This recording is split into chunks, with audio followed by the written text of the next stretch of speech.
കണ്ണൂർ മണത്തണ സ്വദേശി സി പത്മനാഭന്റെ 228 രാമായണ ശേഖരങ്ങളുടെ പ്രദർശനം ഇടുക്കി തൊടുപുഴയിൽ നടക്കുന്നു. പത്മനാഭന്റെ ചിന്താഗൃഹത്തിലെ മുറിയിൽ സൂക്ഷിച്ചു വെച്ചിരിക്കുന്ന വ്യത്യസ്ത ഭാഷകളിലുള്ള രാമായണങ്ങളാണ് പ്രദർശനത്തിന് എത്തിച്ചിരിക്കുന്നത്. 300 വർഷം മുൻപ് രചിക്കപ്പെട്ടതെന്ന് കരുതുന്ന ഓലഗ്രന്ഥ രാമായണവും ഇക്കൂട്ടത്തിലുണ്ട്. രാമായണത്തിലെ കൗതുകങ്ങളിലൂടെയുള്ള യാത്ര തീർത്ഥയാത്രയായി മാറിയതോടെ കണ്ണൂർ മണത്തണയിലെ ചെറിയത്ത് പത്മനാഭന്റെ ചിന്താഗൃഹമെന്ന വീട്ടിലെത്തിയത് പല ഭാഷകളിലുള്ള വ്യത്യസ്തമായ 228 രാമായണങ്ങൾ. ഇതിഹാസ ഗ്രന്ഥമായ രാമായണത്തിന് പല രാജ്യങ്ങളിലും ദേശങ്ങളിലുമായി പലതരം വകഭേദങ്ങളുണ്ടെന്ന അറിവാണ് പത്മനാഭന്റെ രാമായണ യാത്രയ്ക്ക് നിദാനമായത്. മലയാളം, ഹിന്ദി, ഉറുദു, കന്നഡ, തമിഴ്, തെലുങ്കു, ഗുജറാത്തി, ബംഗാളി, ഇംഗ്ലീഷ്, സംസ്കൃതം തുടങ്ങി നിരവധി ഭാഷകളിലുള്ള രാമായണങ്ങളാണ് ഇപ്പോൾ ചിന്താഗൃഹത്തിലുള്ളത്. രാജ്യത്ത് പലയിടങ്ങളിലായി സഞ്ചരിച്ചാണ് ഇത്രയും രാമായണങ്ങൾ അദ്ദേഹം തന്റെ വീട്ടിലേക്ക് എത്തിച്ചത്.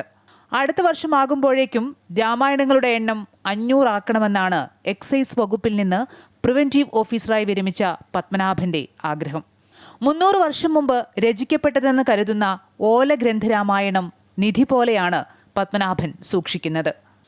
രാമായണങ്ങളെ പറ്റി രാമഭക്തരെ, മലയാളികളായിട്ടുള്ള മുഴുവൻ ആൾക്കാരെയും അറിയിക്കുക എന്ന ലക്ഷ്യത്തോടു കൂടിയിട്ടാണ് ഞാൻ രാമായണ പരിചയം എന്ന ഒരു പ്രസ്ഥാനമായിട്ട് മുന്നോട്ട് പോകുന്നത്.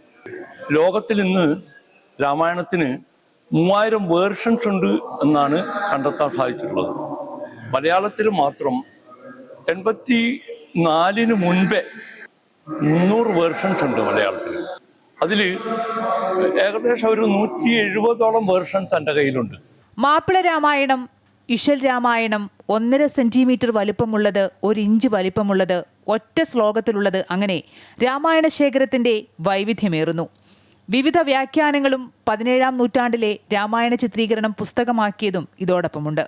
അച്ചടിക്കോപ്പി കിട്ടാനില്ലാത്ത 52 പുസ്തകങ്ങൾ ഇക്കൂട്ടത്തിലുണ്ട്. രാമായണത്തെക്കുറിച്ചുള്ള ലേഖനങ്ങൾ വരുന്ന ആനുകാലികങ്ങൾ ബൈൻഡ് ചെയ്തും അദ്ദേഹം സൂക്ഷിക്കുന്നു. ഇവയും രാമായണ ചിത്രങ്ങളും ചേർത്ത് രാമായണ പരിചയം എന്ന പ്രദർശനവും നടത്താറുണ്ട്. അമൃത ന്യൂസ്, ഇടുക്കി.